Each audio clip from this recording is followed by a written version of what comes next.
우선 세미나를 시작하겠습니다. 452회 되는 것 같은데. 네. 오늘 발제는 손어진 선생님께서 해주시겠습니다.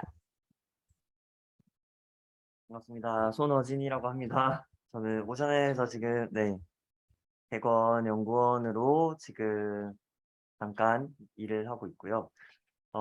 제가 이제 담당하고 있는 업무가 나우팝 보고서라고 해서 이제 그 어민들 설문조사했던 거를 다루는 거라서 이번 논문을 보면서도 참고할 부분도 많았고, 저희가 생각해 볼 거리도 많았던 것 같습니다. 그래서 논문의 주제는 보시는 것처럼 베트남 해양 쓰레기 저감 방안에 대한 어민 선호도 조사이고요. 아래 보시는 것처럼 이제 베트남에 계신 환경 경제학 하시는 분도 있고, 네, 그 여러 컬리그들이 작성한 논문이었습니다.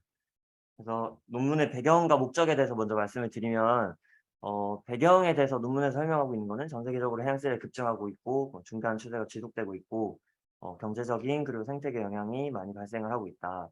그중에서도 베트남에서는 저희 한국이랑은 다르게 해양 쓰레기 중에 육상기인이 80%고 해상기인이 20%라고 언급을 하고 있고, 또 추가적으로 베트남이 이제 저기 인용된 논문에 의하면은 매년 2,800에서 7,300만 톤 플라스틱 쓰레기를 바다에 배출하는 국가. 그래서 전 세계 탑 5 중에 든다라고 해서 좀 더 적극적인 뭔가 정책 제언도 필요하고, 그러기 위해서 이제 이것을 이 조사를 하는 게 중요하다라고 이야기를 하고 있습니다. 그래서 실제로도 찾아봤던 2010년도 데이터에서도 베트남이 탑5 중에 이제 4등, 그리고 제일 최근에 2021년도에는 조금 내려갔지만 그래도 10위권 안에 들고 있는 것이 확인이 되었습니다. 네, 그래서 이 연구의 목적은 이제 해양 쓰레기 저감 방안에 대해서 어민 선호도 조사를 통해서 이제 효과적으로 해양 쓰레기 발생을 줄이는 것으로 이렇게 말을 하고 있었습니다. 이게 바로 이렇게 나옵니다. 그래서 먼저 방법론에 대해서 설명을 드리자면은 이제 케이스 1 베스트 워스트 스케일링 BWS 기법이라는 설문조사 기법을 사용을 했는데, 그 아래 보시는 표처럼 이제 여러 가지 한 질문 세트에 여러 가지 항목들을 주고, 그 중에서 가장 중요하거나 가장 중요하지 않다라고 생각되는 것을 하나씩만 선택을 하도록 하는 이제 설문 기법입니다. 그래서 이게 주로 활용이 됐던 분야가 이제 마케팅 쪽에서 소비자들의 선호도를 추정을 하는 데 사용이 됐던 기법인데, 이제 어 이제 이번 설문에서는 이제 순서에 영향을 받지 않도록 코딩이 되어 있고, 또 옆에 보시는 것처럼 4가지 카테고리 해양 쓰레기 관리에 대해서 저감하는 방식, 예방적인 방식, 치료 사후에 이제 치료식으로 예를 들어서 해저 쓰레기를 수거한다거나 그런 치료적인 부분, 그리고 어민들의 행동 변화라는 부분에서 이제 각각 항목을 정해서 이제 좌측에 보시는 테이블처럼 정리를 한 다음에 어민들에게 여기서 가장 효과적일 것 같은 것이 무엇이냐, 가장 효과적이지 않을 것 같은 게 무엇이냐 해서 하나씩 선택을 해서 응답을 하도록 한 거였고, 이 기법의 장점은 사람들의 관심이나 인지하는 중요도의 정도, 선호의 차이 등을 등을 파악을 해서 이제 여러 가지 선택 대안들이 있을 때 이제 우선순위를 확인을 할 때 효과적인 방법이라고 합니다. 그래서 베트남에서 해양 쓰레기 저감 정책을 수립을 할 때 그 우선순위를 확인하고자 이 기법을 사용을 했다고 이제 논문에서도 설명을 하고 있습니다. 그래서 각각 항목들을 잠깐 보시면은 제가 번역을 잠깐 해 봤는데, 이제 1 번부터 7 번까지 있고, 저희가 이제 어 설 설문 진행할 때도 많이 봤던 항목들인데, 생분해성 어구 표시제, 선박 운항 기술, GPS 같은 이제 위치 추적 기술, 항구나 정박지에서 육상에서 수거를 하는 것, 그리고 어장 자체의 공간을 구획하고 그렇게 해서 관리를 해서 어구 충돌이 일어나지 않도록 하는 방법, 어구가 유실됐을 경우에 신고하는 방법, 그리고 마지막으로 어민들 대상으로 인식 증진을 하는 방법이 있었고, 실제 논문에서도 활용이 되었던 이제 질문지 예시가 있었는데, 여기 보시는 것처럼 3가지 항목을 주고 이 중에서 가장 중요하다고 생각되는 것이 무엇인지, 가장 효과적이지 않을 거라고 생각되는 것이 무엇인지 해서 한 가지의 항목만 선택을 하도록 되어 있는 것을 확인하실 수 있습니다. 네. 그래서 이제 설문지에 대해서 총 3번의 수정 과정이 있었던 부분이 조금 인상이 깊었는데, 첫 번째로는 이제 초안을 작성하고 수산업 전문가, 지자체 관료, 그리고 나트랑 대학의 환경경제학 관련 전문가 총 7명의 검토를 먼저 받아서 수정을 하고, 칸호아 지역이라고 해서 이제 주요 설문지 대상이 됐던 지역이 있는데 그 지역의 10명의 어민 대상으로 FGI 포커스 그룹 인터뷰 설문을 먼저 진행을 합니다. FGI는 소규모 논의 방식으로 해서 조금 더 심층적인 분석이 가능한 방식이라고 이해를 해주시면 되는데 그렇게 한 다음에 뭐 설문지 문항의 구성이라든가 뭐 어민들의 이해도 같은 거를 확인을 한 다음에 수정을 통해서 이제 마지막으로 이제 칸호와 똑같은 지역의 35명의 어민 대상으로 예비 설문을 실시한 후에 이제 완료를 지었다고 합니다. 그 이후에 이제 약간 그렇게 해서 이제 대상과 기간을 말씀을 드리면은 이제 주요 대상이 되었던 이제 어촌계를 대상으로 해서 설문을 진행을 했더라고요. 그래서 베트남에서는 어촌계에서 각 어구별로 어촌계가 나눠져 있다고 논문에서 나와 있었는데 그중에서도 저인망 그리고 자망에 집중이 되어 있었고 어 여기 지도에서도 보시는 것처럼 칸화 옌, 뭐 민촨이라고 하는 이 세 가지 지역에 해양수단가에 등록이 되어 있는 총 249명의 어민을 대상으로 설문이 진행이 되었고 2020년 10월부터 2021년 2월까지 진행이 되었습니다. 그중에서도 칸화 아까 그 파일럿 설문도 진행했던 지역의 어민들이 109명으로 가장 많은 것을 확인할 수 있었습니다. 네. 그렇게 해서 설문 결과로 바로 넘어가서 말씀을 드리면은 어민들 응답 중에 총 76%가 어민들 대상 인식 증진 교육 그리고 육상 수거 선호도를 선호를 하는 것으로 나왔습니다. 그리고 다음 항목으로는 선박 운항 기술, 위치 추적 기술이 향상이 되어야 된다라는 부분이 17% 응답률이 있었고 나머지 7% 응답률은 이제 보시는 것처럼 어구 표시, 어장 공간 구획 및 관리, 어구 유실 신고 그리고 생분해성 어구가 있었는데 그중에서도 전체 응답 중에 가장 비선호가 되었던 옵션이 생분해성 어구라고 이야기를 하고 있습니다. 네, 그렇게 해서 논문에서는 사실은 방법론적인 측면에서 뭐 표준축 편차 분석을 하고 뭐 여러 가지 설문 응답을 가지고 이게 이제 reliable하게 이제 뭐라고 해야 될까요? 효과적이게 이제 설문 분석해서 결과를 보여주는 부분을 설명하는데 굉장히 많은 부분을 할애하고 있었는데 그중에서 유의미하다 싶은 결과만 제가 일단 가져왔는데 이제 표준 편차 분석을 통해서 보니까 대부분 90% 이상의 어민이 인식 증진, 육상 수거, 선박 운항 기술 향상, 뭐 어구 표시, 어구 유실 신고 등의 중요성에는 동의를 하고 있었고 이제 그중에서 80% 정도는 어장 공간 구획 및 관리에 동의를 하고 있었다고 합니다. 베트남에서는 논문에서도 언급된 것처럼 오픈 액세스라고 해서 이제 어장의 공간을 구획을 해서 관리를 하고 있다거나 뭐 보호구역을 지정을 해 두진 않는 걸로 제가 일단은 이해를 했는데 그런 부분에 있어서도 어민들도 이런 것의 중요성을 인식을 하고 있었다라는 부분이 좀 유의미하다고 생각이 되었고 그중에서도 이제 인식 증진을 가장 중요하게 생각을 했고 응답 중에서도 편차가 가장 적었다고 이야기를 하고 있습니다. 그래서 이 이유에 대해서는 나중에 이제 결론 부분에 또 다시 한번 말씀드리겠습니다. 그리고 두 번째 모델로 분석을 한 게 있었는데 LC 모델이라고 해서 이제 두 가지 유형으로 응답을 나누어서 분석을 했습니다. 그래서 클래스 1, 클래스 2로 구분을 했는데 클래스 1의 경우에는 육상 수거에 대한 중요도를 가장 높게 평가한 그룹. 그래서 전체 어민 응답 중에 약 38%를 차지하고 있었는데 이 특성을 가진 그룹을 대상으로 분석을 해 보았을 때 육상 수거에 대한 응답수가 그다음 이제 두 번째 중요하다고 인식이 되었던 항목인 인식 증진 응답수의 4배 정도가 되었다고 이야기를 하고 있었고 순서대로 쭉 말씀드리면은 육상수거 다음에 인식 증진, 선박 운항 기술, 어구 표시, 어구 유실 신고, 공간 구획 및 관리, 생문해성 어구 순으로 나타났습니다. 그리고 두 클래스 2의 경우에는 나머지 전체 어민 중 62%에 대해서 응답 분석을 했더니 여전히 인식 증진이 그 최고로 중요하다고 나왔고 공간 구획 및 관리가 클래스 1과는 다르게 이제 두 번째를 자리하고 있습니다. 그리고 나머지는 이제 선박 운항 기술, 육상 수거, 어구 표시, 어구 유실 신고, 생분해 어구 순으로 보시는 것처럼 이제 어구 표시, 어구 유실 신고, 생분해성 어구가 계속적으로 이제 그 하위권에 머물러 있는 것을 확인할 수 있었습니다. 그래서 클래스 2가 여기 이제 클래스 1과 다르게 공간 구획 및 관리를 중요하다고 평가했던 부분에 대해서 논문에서는 이제 클래스 2의 경우에 응답자 대부분이 자망 어민이었고 저인망 등 이제 이동형으로 이제 어획을 하는 어구에 의해서 이제 뭐 이 어구가 같이 쓸려 내려가거나 뭐 그런 식으로 피해가 크기 때문에 공간 구획을 해서 관리를 해야 된다라는 방안의 선호도가 높게 나왔다고 분석을 하고 있었고, LC 모델에 아까 말씀드린 것처럼 클래스 1, 2 둘 다 생문해성 어구 그리고 어구 유실 신고를 가장 비선호하는 것으로 나와 있었습니다.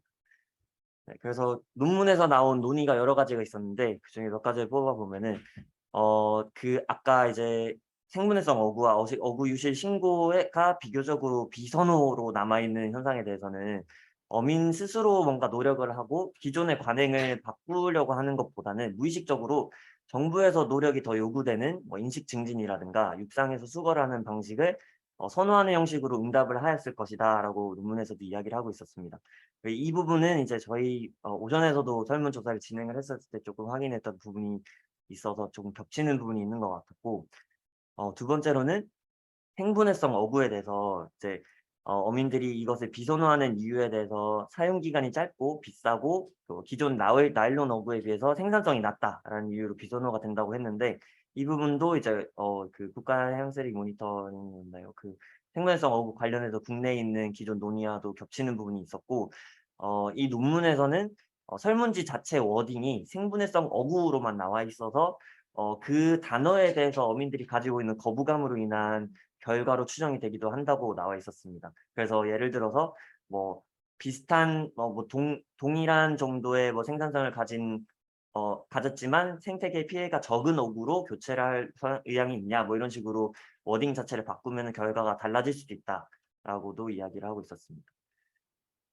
그리고 어구 유실 신고제 관련해서는 이제 선호도가 조금 비교적 높게 나오진 않았음에도 불구하고 필요하다라고 이야기를 하면서 이제 어민들이 잃어버린 것에 대해서 뭔가 뭐 범칙금을 부과한다거나 그런 식의 어구 유실 신고제가 아니라 뭐 잃어버렸으면 그냥 신고를 할 수 있도록 도입을 해야지 이제 그 위치에 가서 저희가 어구를 회수를 할 수 있다라는 것이 중요하다라고 이야기를 하고 있었고, 어구 표시에도 낮은 선호도에도 불구하고 이제 도입이 필요하다라고 이야기를 하고 있었습니다. 그리고 이 논문에서 어떻게 보면 가장 조금 유의미한 결과라고 제가 생각이 됐던 이제 자망어업인들이 조닝제를 선호했던 부분에 대해서도 베트남의 폐어구 발생을 줄이기 위해서는 이 조닝제 도입을 하는 것이 중요하다라고 이야기를 하고 있었습니다. 그리고 향후에는 이제 마지막으로 BWS 설문 이번에 진행했던 기법 대신에 주관식 설문을 도입을 해 가지고 어민들이 정확하게 어떤 방식들을 선호하는지 좀 더 자세하게 살펴볼 필요가 있다고 하면서 논문이 마무리가 되고 있었습니다. 네, 그래서 토익거리로 조금 가져와 본 것이 있었는데 왜 BWS 설문 방식을 택하였는가가 저는 조금 의문이었습니다. 본문에서는 단순한 선택형 설문이 더 효과적이다. 뭐 개발도상국에서는 BC 조금 더 심층적인 설문 방식이 효과적이 않을 것이라고 판단을 했는데 결국에는 이제 마지막에 가서는 주관식의 설문을 조금 필요하다고 생각을 했다면 아싸리 처음부터 그거를 하는 게 좋지 않았을까라는 생각이 들기도 하면서 다른 설문 기법은 또 어떤 것이 있었고 그중에서도 왜 BWS를 선택을 했을까가 궁금해졌고요. 두 번째로는 논문 전체적인 구성을 보면은 한 3페이지 정도가 연구 방법론에 집중이 되어 있었고, 방법론에 대해서 너무 세부적으로 들어갔다 보니까 중간에 조금 읽으면서도 이게 어떤 내가 경작 논문을 읽고 있는 건지 아니면은 어구에 대한 논문을 읽고 있는 건지 모를 정도로 그런 부분이 있었는데, 연구 결과와 결과에 대한 해석 부분에 조금 더 치중이 되어 있었으면 좋았겠다라는 생각이 들었습니다. 그리고 마지막으로는 이제 인트로 부분에서 베트남의 어구 유실 그리고 해양 쓰레기 현황, 생태계 피해 등의 전반적인 상황을 쭉 여러 가지 기존에 있었던 보고서와 논문을 인용을 해서 설명을 했던 부분이 있었는데 이 부분은 매우 좋았고 오전에서도 벤치마킹을 해도 좋을 거라고 생각을 했었습니다. 다만 그 부분에 이제 설명을 굉장히 잘했는데 결과 부분에서 그에 맞는 이제 임팩트가 있는 분석이 없었다는 점이 조금 아쉬웠습니다. 네, 이상으로 오늘 과제를 마치도록 하겠습니다. 네, 감사합니다. 네, 간략하게 발제를 잘 해주셨고 저도 많은 인상을 받았습니다. 그리고 특히나 마지막에 토익거리를 적어오신 거는 훌륭합니다. 저희도 그렇게 합시다. 네, 토익거리가 없으면 이렇게 뭐 질문 없습니까 하다가 막 시간을 허비하게 되거나 제가 발제를 해도 발제하는 치중에서 토익거리가 있는데 정리를 안 하면 있었는데 이거 읽으면서 누구나 다 발제하시는 분은 토익거리를 찾게 되거든요. 근데 그거를 정리할 생각을 못 했다는 게 참 오늘 기점으로 네. 발제하시는 분 참고하시면 좋을 것 같습니다. 그래서 기타 논의할 거 먼저 말씀하시고 네, 질문을 받고 토익거리를 얘기하겠습니다. 네, 소장님. 거기 논문 본문에 awareness raising하고 onshore collection이 76%의 선호를 받았다고 했잖아요. 근데 표의 76%가 안 보여요. 어떻게 계산했는지를 모르겠어. 왜 이걸 76%라고 했을까요?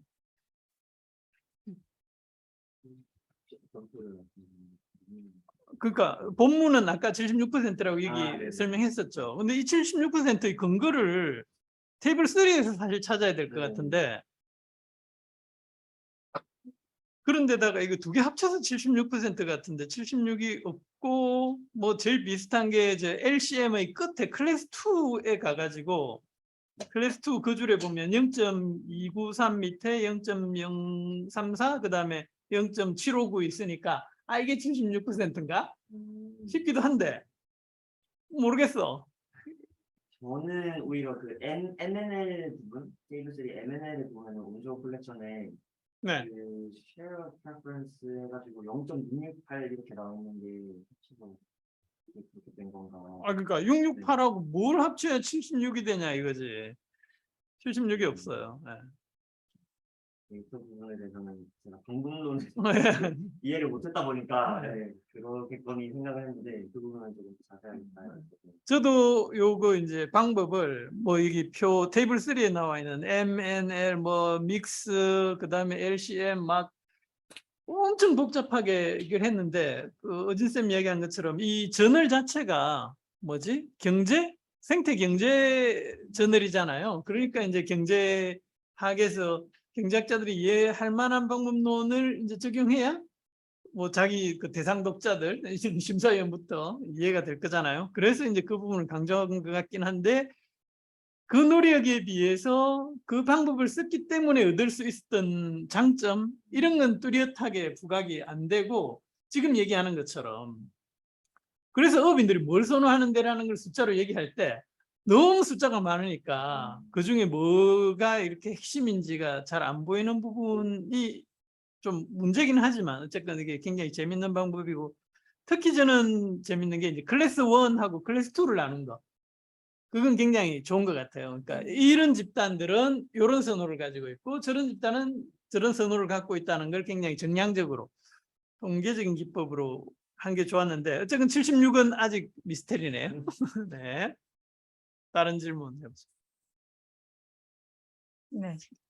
저는 다 읽지 못해서 앞부분에 저희 논문 쓸 때 어떤 부분은 이렇게 자세히 써주는 게 좋고 어떤 부분은 너무 쓸데없는 거 썼다고 생각하는 부분이 있는데 저는 이 상황이 굉장히 잘 묘사가 돼 있고 필요한 부분을 잘 썼는데 뒤는 방법론을 길게 썼군요. 왜냐하면 이런 부분은 그 나라의 피셔리 상황을 알지 못하면 뒤에 토론이나 결과를 이해할 수 없는 부분이 있거든요. 근데 그것들은 이런 논문에서는 설명을 해주고 들어가야 그 이해가 훨씬 쉽다고 할 수가 있고 일반적으로 해양 쓰레기 논문 쓸 때는 똑같은 얘기가 계속 반복될 때는 그럴 때는 좀 그런 얘기는 지양하는 게 좋다고 생각하는데 저는 앞부분이 굉장히 좋았어요. 그래서 다른 자료도 찾아보게 되고 했는데 다른 질문 있으시면 질문 받고 토익거리 나오는 상황을 좀 얘기를 해볼까요? 지금 접속하신 분들 중에 다른 질문 있으신가요?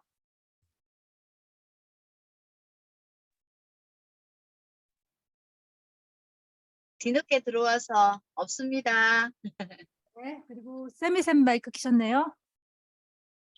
네, 저는 질문은 하나 있다가 토익거리로 넘어갔을 때 그 BWS Survey Method에 대한 질문이 하나 있고요. 그리고 그 외에 코멘트라서 조금 언제 낄낄빠빠를 해야 될지 보고 있습니다. 먼저 토익거리로 넘어가시겠어요, 그러면은? 네, 그러면 대표님 뭐 질문 없으신가요? 네, 대표님이 말씀하신 상황이 잘 안 되시나 봅니다. 그래서 첫 번째 거 한번 얘기를 해볼까요? 왜 BW 방식을 선택을 했는지. 네, 저도 너무 이게 처음 보는 거라서 BWS라는 방법부터가 그런데 방법은 뭐 그렇게 복잡한 방법은 아니에요. 리스트, 베스트, 월스트, 베스트 뭐 이렇게 하라고 돼 있던데 그리고 앞부분에 저도 보니까 이 방식이 더 효과적이지 않을까라고 생각을 했대는데 저는 그냥 생각할 때 리커터 척도로 하는 게 문항마다 좀 쉽지 않나요? 그런 생각을 했습니다. 네네. 사실 우리가 예전에 업인들한테 정책 선호 조사를 리커트 척도로 했었어요. 그런데 그걸 하면서도 이제 제가 그 뒤에 뭐 논문도 막 이렇게 초안을 쓰고 했었는데 가졌던 의문이 그런 거거든요. 단순하게 이 정책이 좋으세요? 라고만 물어봤을 때 과연 그게 진짜 이제 상대적 중요도를 반영할 수 있는가라는 의문이 있었거든요. 근데 그게 이 BWS가 그건 거죠. 단순히 그냥 뭐 생각 없이 막 다 좋아, 다 나빠 이런 게 아니고 요걸 갖다 제일 좋은 거 하나와 제일 싫은 거 하나를 골라야 되기 때문에 생각을 해보고 비교를 해본다는 거죠. 그게 그런 상대적인 선호를 보여줄 수 있기 때문에 이게 장점이 있는 건 맞는데 그 장점에 비해서 지금 뒤 결과를 분석해 놓은 걸 보면 지금 다들 생각하듯이 아니 이럴 거면 그냥 단순하게 리커트 척도를 하는 게 좋지 않았어? 라는 게 나올 수 있는 거죠. 그럼 제가 앞부분에만 본 것 때문에 좀 죄송한데 이게 맞나요? 보면 A, B, B, C 이렇게 두 개씩 페어를 만들어서 비교를 한다고 돼 있는데 그런 방법이면 리커터 척도보다는 훨씬 더 선명해지는 게 A보다 B가 좋아, B보다 C가 좋아, C보다 D가 좋아. 옛날에 그 수학 책에 보면 뭐 있잖아요. 이렇게 돌아가면서 하다가 결국은 근데 그렇게 되면 페어가 그 N 컴비네이션인가 뭐 이렇게 되잖아요. 네. 너무 많아져. 그러니까 몇 개씩만 지금 보세요. 설문지가 실제 저렇게 생겼다고요. 그래서 스페셜 매니지먼트와 온보드 테크놀로지와 어웨어니스 레이징 3개 중에서 어떤 게 제일 좋다고 생각하세요? 어떤 게 제일 안 좋다고 생각하세요? 하나씩만 선택하세요. 그러면 만약에 저는 이런 생각을 해봤어요. 논문 읽으면서 스페셜 매니지먼트 중에서도 우리가 가지고 있는 우리 설문지는 여러 개가 있었거든요. 그 중에서 이렇게 A, B, B, C 짝을 지기 시작하면 골라야 될 문항이 너무 많다는 얘기죠. 근데 또 저는 한편으로 읽으면서 생각이 들었던 게 어민분들께서 막 엄청 본인의 양식이나 뭐 앞으로 해양쓰레기 관련해서도 잘 생각을 안 하셨던 분들도 많은 것 같아가지고 그런 분들한테 설문을 할 때는 좀 이렇게 좀 뭐라고 해야 될까요? 뭐 중복되는 것들도 있고 하지만 이렇게 비교를 하는 식으로 해보면은 오히려 직접적으로 뭔가 이거에 대한 선호도가 뭐 좋으면서 나쁨 척도로 리커트 척도로 그렇게 하는 거에 비해서 조금 더 심도 있게 논의가 되지 않을까라고 사실 저는 처음엔 기대를 했었어요. 방문을 읽으면서. 근데 이제 결과를 보니까 저도 이게 근데 이래서 이게 효과적이었는지 아니었는지 사실 좀 애매하다라는 부분이 있었는데 근데 충분히 BWS 방식에 적용을 한 건 참신했고 좋은 시도였던 것 같습니다. 더 선명한 선택은 될 것 같네요. 쌤? 네, 제가 조금 얘기를 하고 싶었던 거를 소장님하고 어진님께서 먼저 조금 말씀을 해주셨는데요. 제가 알기로는 그 BWS 메소드의 장점이 소규모의 설문 인원을 가지고 좀 일반적인 편견, 그러니까 common bias를 피하고 싶을 때 그럴 상황에서 제일 효과적으로 쓸 수 있는 서베이 메소드라고 저는 알고 있거든요. 그래서 저도 똑같이 여러분들과 같이 저도 읽다가 BWS 메소드를 이런 어구 설문조사에서 처음 도입을 한 거에 대해서 굉장히 의의가 있다라고 이제 굉장히 자부심 있게 저자가 이렇게 써내려가다가 갑자기 조금 컨클루전에서 조금 약간 그거에 대한 약간 회의감을 조금 표하는 것 같아가지고 그 자신감 어디로 왔지? 조금 약간 그런 의문이 들었는데 제 생각에는 이거를 먼저 처음으로 시도했다는 거에 대해서 굉장히 자기네들이 우리가 첫 타자야라고 했던 그런 게 조금 더 그런 느낌이 강했던 것 같고요. 그래서 이런 장점이 이 BWS의 장점이 그 common bias를 만약에 없애는 거가 이제 굉장히 좋은 점인데 만약에 저희가 지금 이 논문도 그렇고 저희 한국에서도 저희 설문조사를 했을 때 나타난 그런 성향이 그 biodegradable 들에 대해서 어민들이 좀 그렇게 반가워하는 그런 입장은 아니잖아요. 그래서 뭐 그 어떤 그 집단이 됐건 누구 하나가 뭐 이 방식은 좀 별로였던 것 같아. 그런데 자기도 조금 약간 그거에 대해서 동의를 한다면은 다 같이 맞아 이 어구는 별로야라고 이게 약간 영어로는 hive mind라고 하죠. 그런 게 반영이 될 수 있다는 점을 고려해 보면은 이 BWS 메소드가 그런 common bias를 조금 잡아내는 그런 역할을 또 하지 않았었나. 근데 그거에 대해서 이 논문이 조금 그거에 대해서 조금 서술을 해석하라면 조금 좋았을 텐데 그렇지 않았다는 거에 대한 약간의 아쉬움이 있고요. 그리고 아까 전에 그 어지님께서 초반에 그 베트남과 다른 뭐 태국도 그렇고 그 해양 폐기물이 제일 많은 탑5 국가들을 이렇게 나열을 하셨는데 출처가 어떤 거였는지 정확히는 모르겠는데 그때 2021년 자료를 쓴 거 보면은 그게 secondary source였던 거 같고 primary source는 아니었던 것 같아요. 근데 이거를 여러분들께서 보실 때 고려를 하셔야 되는 게 이런 자료를 볼 때요. 이게 그 선진국에서 수입된 폐기물까지도 반영이 된 숫자일 수도 있다는 것을 조금 잘 고려를 하셔야 돼요. 왜냐면은 이런 그 조사 때문에 이렇게 개발도상국에서 제일 탑5 국가들이 다 아시아에서 있고 다 mismanaged plastic waste는 다 아시아 국가들에서 이렇게 이런 그런 굉장히 어떻게 보면은 책임감 없는 이런 조사 때문에 아시아 국가들은 정말 플라스틱 웨이스트에 대해서 관심이 없나 봐.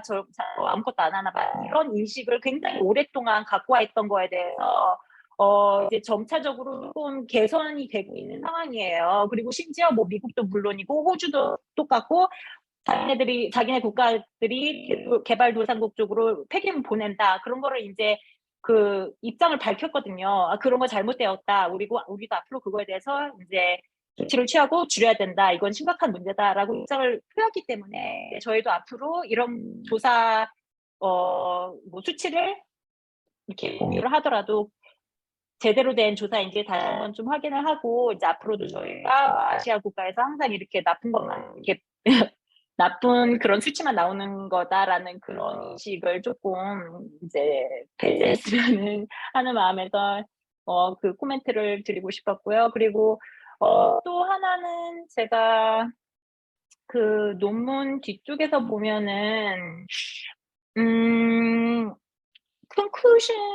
디스커션과 컨클루션의 첫 번째 문단이었던 것 같아요. 어디였는지 기억이 잘 안 나는데 뭐 이 기회를 통해서 ALDFG를 이제 대응하기 위해서는 one size fits all 해결책은 좋지 않다. 이거를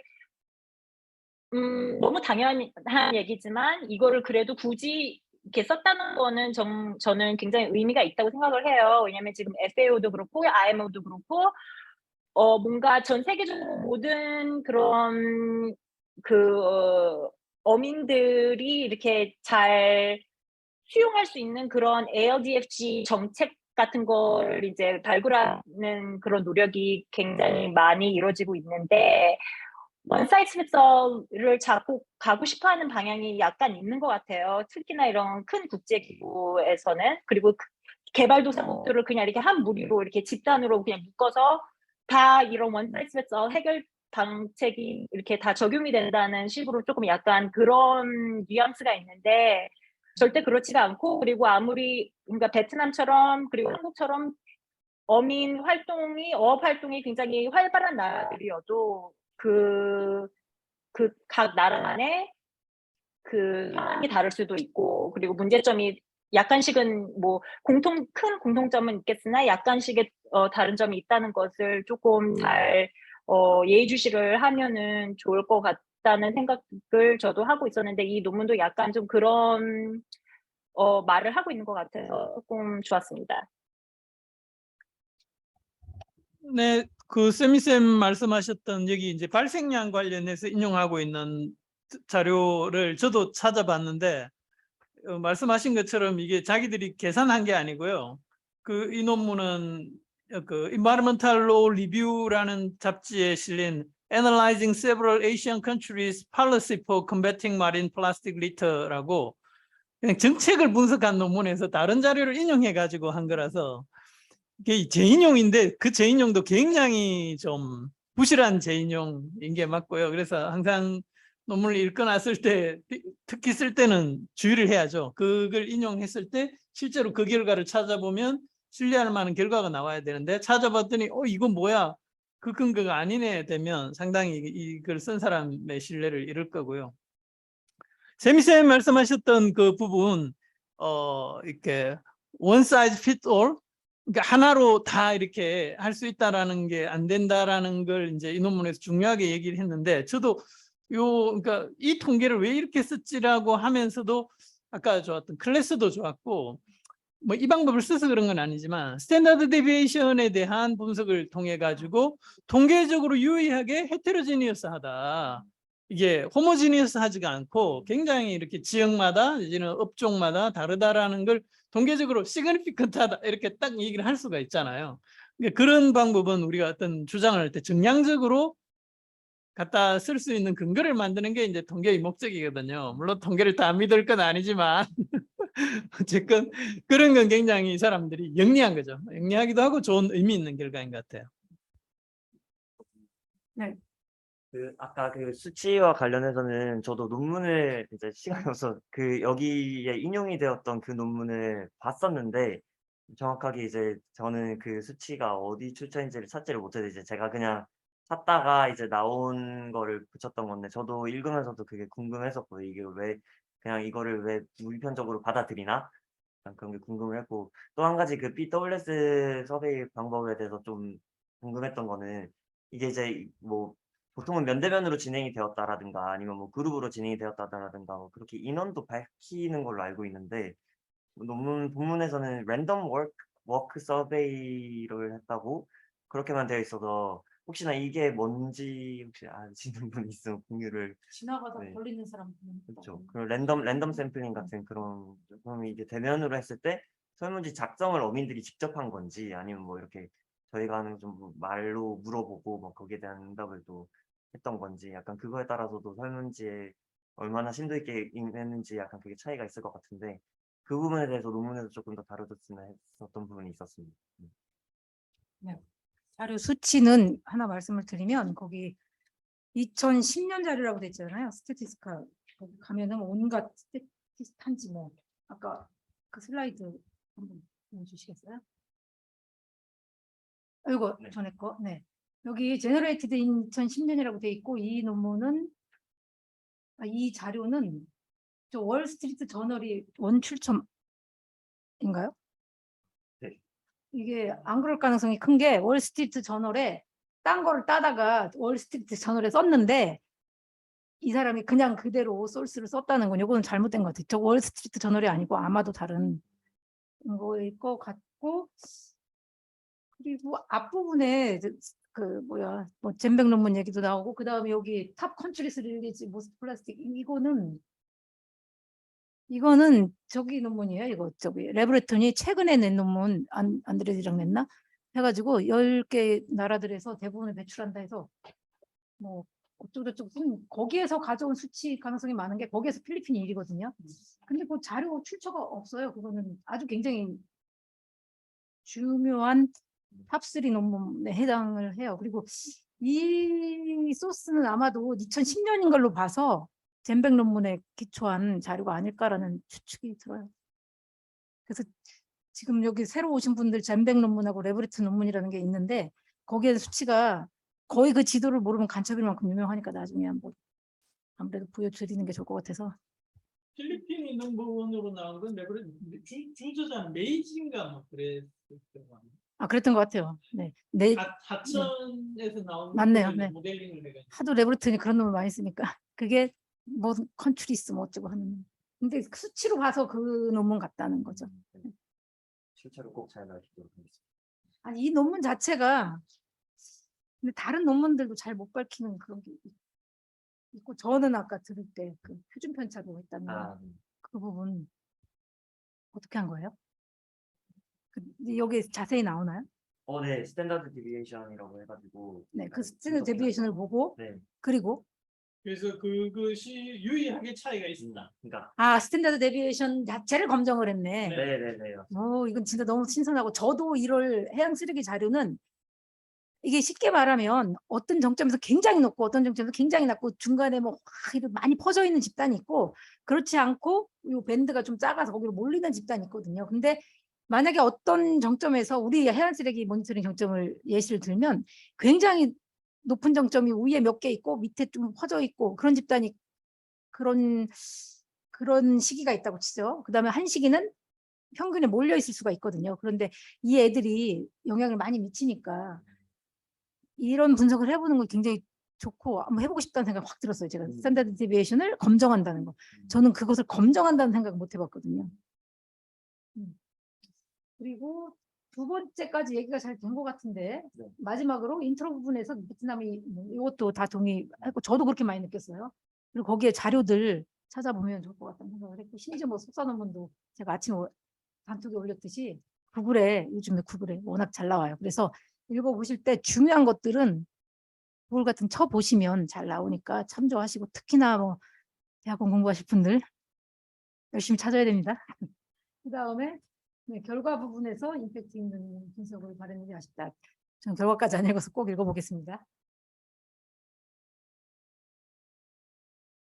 그리고 저는 앞부분만 봐서는 그 인트로덕션 쓰는 부분에 우리도 이런 식으로 자료를 찾고 이런 식으로 분석하고 결과를 해석할 때 인용을 하면 요거에 기반해서 분석을 하면 좋겠다라고 생각을 했는데 결론은 그렇지 좀 못했나 봐요.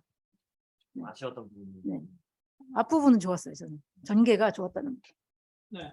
그리고 이게 경제학 논문인데 그러면 우리가 기대할 때는 사실은 요 업인들한테 해양 쓰레기로 인한 피해 부분을 물었잖아요. 그 부분이 오히려 더 이렇게 요 질문을 여러 분야로 했잖아요. 뭐 수리하는데 얼마, 뭐 이렇게 건물 뭐 하는데 얼마 이런 걸 물었으면 그 부분이 각각 이렇게 파이로 만들어 가지고 뭐가 몇 퍼센트, 뭐가 몇 퍼센트 뭐 이런 것도 하고 그랬으면 좋겠는데 지금 결과는 그냥 얼마고 그게 한 1% 정도였나? 뭐 전체 수산 소득에 그렇게 얘기를 했던 것 같은데 하여튼 그게 조금 아쉽지만 어쨌건 우리가 참고할 만한 숫자가 이제 인용이 된다. 물론 다른 연구에서도 되게 1에서 5%라고 기존 연구에서 돼 있었어요. 근데 우리나라가 그 결과가 없어. 그래가지고 맨날 보면 뭐 수산 소득의 10%가 해양 쓰레기 때문에 피해를 입는다라고 얘기를 하는데 그게 뭐 2000몇 년이지? 10년인지 그때 이제 업인들한테 설문했다 그러는데 그게 사실 그렇게 잘 설계된 그런 설문이 아니었던 것 같거든요. 하여튼 그래서 그 부분만 아쉽고 생분해성 의구에서도 이 양반들은 그게 뭐 되게 좋은 것 같이 설명만 잘했으면 업인들이 받아들였을 거다라고 하지만 생분해성 의구는 사실은 굉장히 한계가 많은 여기도 물론 그런 얘기를 해요. 사람들의 이제 행동이나 뭐 정책을 바꾸는 게 아니고 그냥 버리게 만드는 부작용이 있을 수 있는 거거든요. 그렇긴 한데 어쨌건 이게 생분해성 의구가 가지고 있는 한계에 대해서 우리가 항상 유의하면서 생분해성 의구는 접근해야 돼요. 사실 생분해성 의구는 굉장히 제한적으로 아주 의구의 일부분, 핵심적인 기능을 그 고스트 피싱에서 핵심적인 기능을 하는 부분만 생분해가 되게 한다든지 하여튼 그런 접근이 필요한데 우리 지금 대한민국 정부가 거기에 너무 많은 돈을 써가지고 그거 되면 이렇게 굉장히 뭐 잘 될 것까지 하지만 사실은 여러 가지로 아직 연구가 더 많이 필요한 부분인데 그런 데 대해서 좀 이렇게 주의할 점을 많이 얘기는 안 한 것 같아서 한 번 더 강조를 하고 싶습니다. 네. 네. 그 제가 조금 빼먹었던 부분인 것, 네.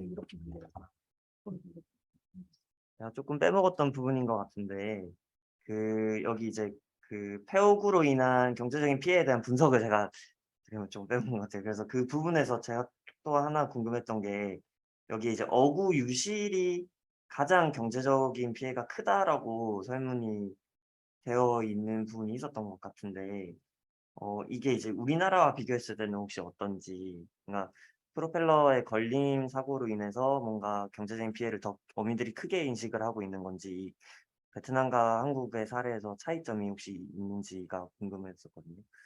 저희 설문지에 녹합 설문이나 이번 설문은 아예 없었고, 그죠? 그 설문에는 그렇게 묻지는 않았어요. 그 어구에 어디에 걸리고 프로펠러 걸림이 제일 피해 거기에 이걸 고치는데 얼마가 들었는지 이렇게 돼 있기 때문에.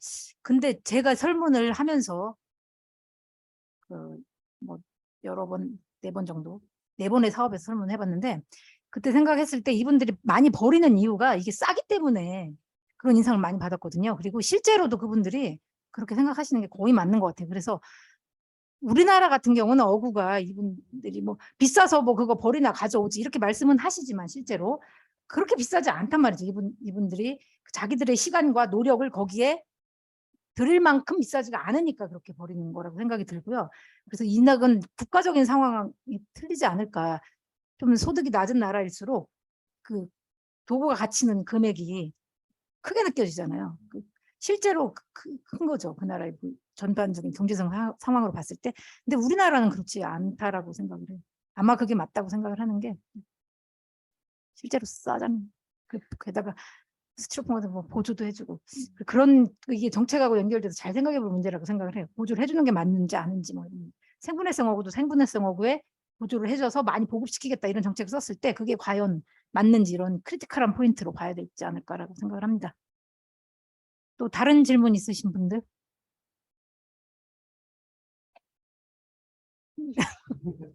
좀 전에 의진 쌤이 질문한 의업인들의 그 피해 인식 저희가 경남에서 설문했던 결과를 지금 찾아보니까 우리 경남 결과에서는 해양 쓰레기로 인한 수산업 피해 50%가 프로펠러에 걸린 쓰레기 제거가 50%, 그다음에 프로펠러 교체가 25%, 그다음에 나머지 뭐 어장 청소, 그다음에 그물 등 어구에 걸린 쓰레기 청소가 각 9%. 하여튼 이런 식으로 프로펠러에 걸린 쓰레기 제거에 제일 비용이 많이 든다고 했네요. 아무래도 그러려면 이제 잠수부를 불러가지고 막 이렇게 풀고 막 하는 동안에 다이브 이게 비용이 비싸거든요. 특히 이거 잠수부들이 스크류 하러 간다 그러는데 위험 부담이 굉장히 커요. 네, 제가 아는 사람만 해도 이거 하다가 다리 잘린 사람이 여럿입니다. 그래서 선박 키를 다이버가 가지고 들어가요. 위에서 작동 못 시키게. 하여튼 그런 조치를 해야 되는데 그런 걸 안 해가지고 막 사고가 나고 하기 때문에 돈을 많이 줘야 돼.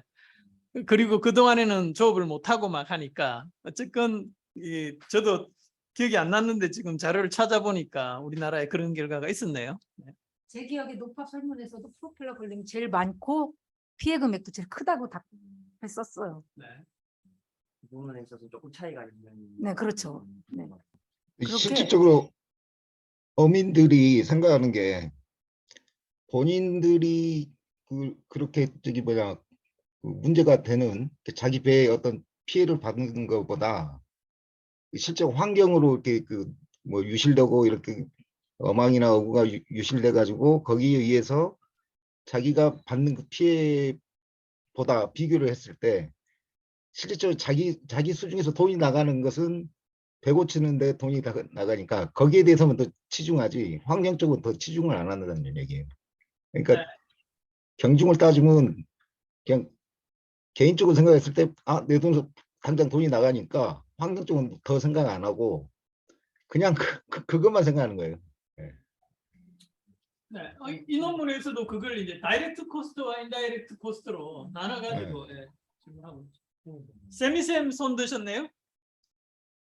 네, 저 질문이 하나 있는데요. 그 논문의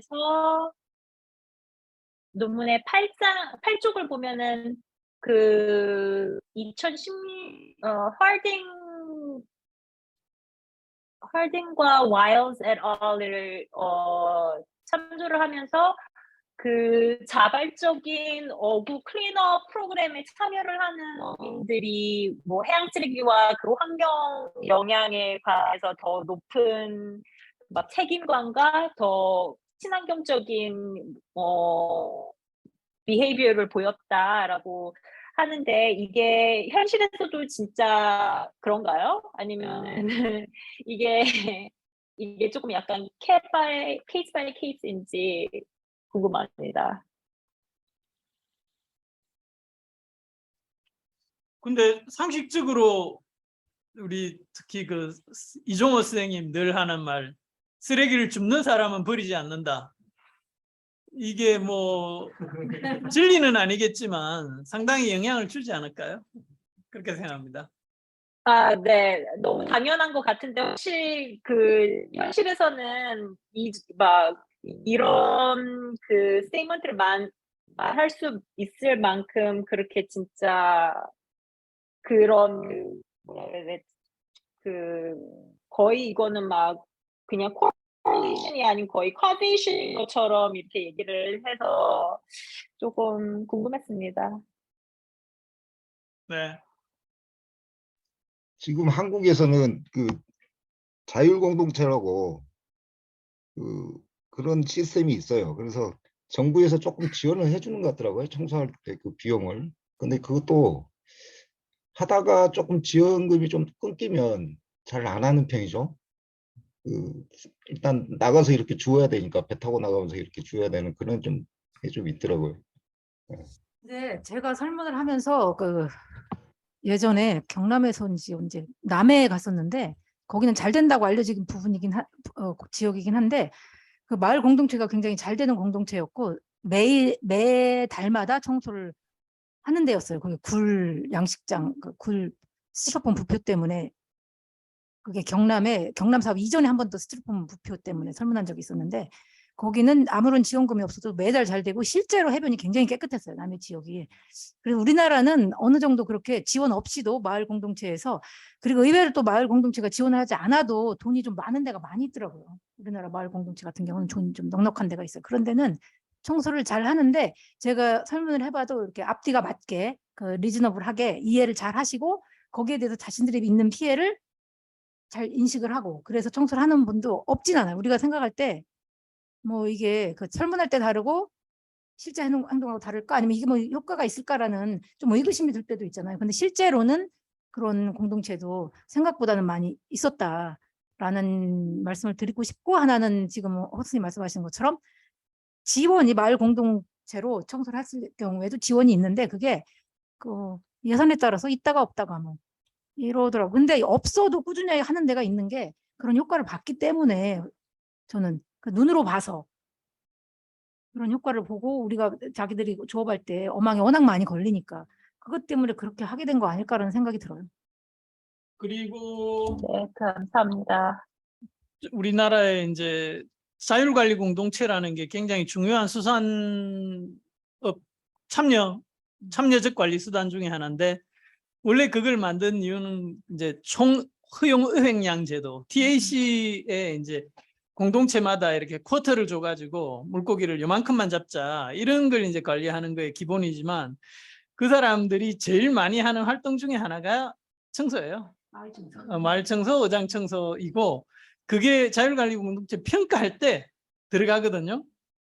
네, 그럼 상금도 주거든. 그러니까 그게 이제 활동들의 중요한 활동 중에 하나고 좋은 거라고 봐요. 그런 공동체를 활용하는 게 아주 중요하고 또 여기 나오는 제가 엄청 오래 전부터 미뤄왔던 서로 다른 종류의 업을 하는 업 공동체 간의 합의 그리고 공간 조정, 스페이셜 매니지먼트라고 나온 게 예전부터 이제 이게 영국하고 프랑스 사이에서부터 이제 그 효과가 있다 이런 게 그게 아까 맥파딘 보고서에 나오거든요. FAO 보고서에 다른 논문에도 나오고 그래서 우리나라에도 그걸 해보자라고 엄청 많이 주장하는데 그게 제가 근거는 못 찾아봤는데 우리나라 공흥인지 어디에 두 자율관리 공동체가 하나는 트롤을 하고 하나는 쉽게 말해 자망을 하는 거예요. 하나는 움직이고 하나는 고정식이야. 그래서 여기에 그 얘기가 나와 똑같은 걸 우리나라에서 해가지고 장관상을 받았대요. 그 두 업 공동체가 이제 합의를 해가 신사협정을 하는 거지. 근데 그런 것도 이제 자율공동체라는 게 굉장히 중요한 수단이자 하나의 단위 이런 것들이 될 수 있다. 그래서 우리도 자율관리 공동체를 좀 잘 활용할 필요가 있어요. 제가 여기 대해서 그만 끝내야 되지만 9분 남았어요. 제가 설문했을 때 다른 분한테도 여러 번 언급한 얘기인데 자망업을 업을 하시는 분들은 같은 어선업이어도 다른 분들을 비난을 많이 하시고 양식하는 분들은 어선업을 비난을 하시고 어선업 하는 분들은 양식. 근데 어선업 하는 분들은 양식보다는 그 이번에 저기 갔을 때도 꽃게 FA 설문 갔을 때도 이게 무슨 거였잖아? 꽃 연한자망 하시는 분들이 정말 통발하시는 분들 비난을 많이 하시고 이렇게 많이 하세요. 그리고 그게 어디에서 근거하냐면 자기네 어장의 그 어선 줄을 끊고 간다. 그리고 배를 타고 가면서 우리 어장을 망치고 간다. 이거는 스티로폼 부표 양식 어민 설문 저희 많이 했는데 그때도 똑같은 말씀을 하시는 거예요. 자기들 양식 줄을 끊고 간다, 망치고 간다, 뭐 신고하지 않고 그냥 간다 이런 것들 때문에 지금 말씀하신 이 그 조닝이라든지 그 합의를 하게 하는 이런 문제는 진짜 중요하다고 생각을 하는 게 설문할 때마다 굉장히 큰 이슈로 얘기를 하세요. 그리고 하나 마을과 그 공동체도 저도 굉장히 동의를 하는 게 이분들이 마을 단위로 움직이고 또 다른 어떠한 일을 할 때도 마을 공동체로 하시는 분들이 굉장히 많아요. 예를 들어서 그 갯벌을 이용할 때 마을 공동체에서 뭐죠? 폐류를 이렇게 뿌리잖아요. 뿌리고 나서 그 마을에 있는 공동체 사람들은 그냥 캐갈 수 있는데 다른 사람이 왔을 땐 비용을 지불하게 한다. 이런 약간의 조금 긍정적인지 모르겠는데 그 이권하고도 관련되는 부분이라서 그분들이 내부에서는 굉장히 합의를 잘 하시고 또 우리나라 사람 특성상 청소를 하는데 나만 빠지면 약간 비난만 뭐 이런 것 때문에라도 그 단위로 잘 움직이거든요. 그래서 이런 것들을 굉장히 장려하고 긍정적으로 갈 수 있도록 하는 부분이 저는 이 공동체를 살리는 부분, 그 어업을 살리는 거라든지 쓰레기 관리 정책 문제에서도 굉장히 중요하다고 전부터 네. 생각을 했었는데 소장님 잘 언급을 해주신 것 같아요. 자료 네, 자료를 한번 조금 봤으면 좋겠어요. 네. 지금 방금 찾으셨는데 요거 이런 게 있답니다. 요렇게 그냥 보면 뭔지 잘 모르겠지만 전 오늘 처음 봤어요. 2017년도 자료고 이런 것도 잘 보면 쓸모가 있을 것 같아요. 네, 이게 여기 보면 이제 어가 인구는 줄어드는데 뭐 자유관리업 참여 어민 수는 늘어나고 있다. 이렇게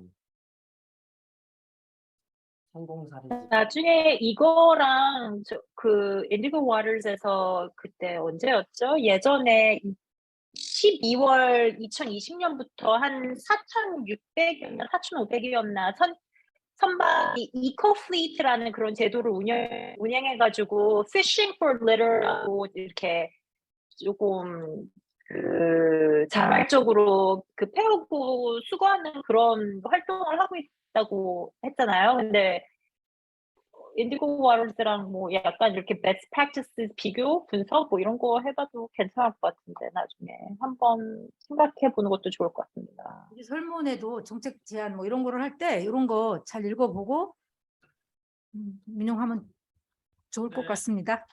감사합니다. 좋은 자료. 6분 남았는데 토익 어느 때보다 잘 된 것 같고 질문이 없으시면 그만 마칠까 하는데 마지막으로 질문하실 기회를 드리겠습니다.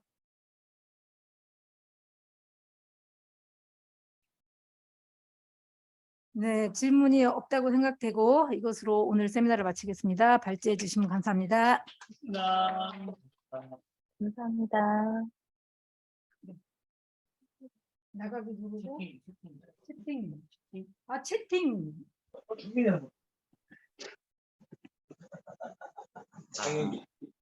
네. 생분해성 어부가 잘 생분해 되나요, 소장님? 생분해가 된다고 하는데 아직 모르겠어요.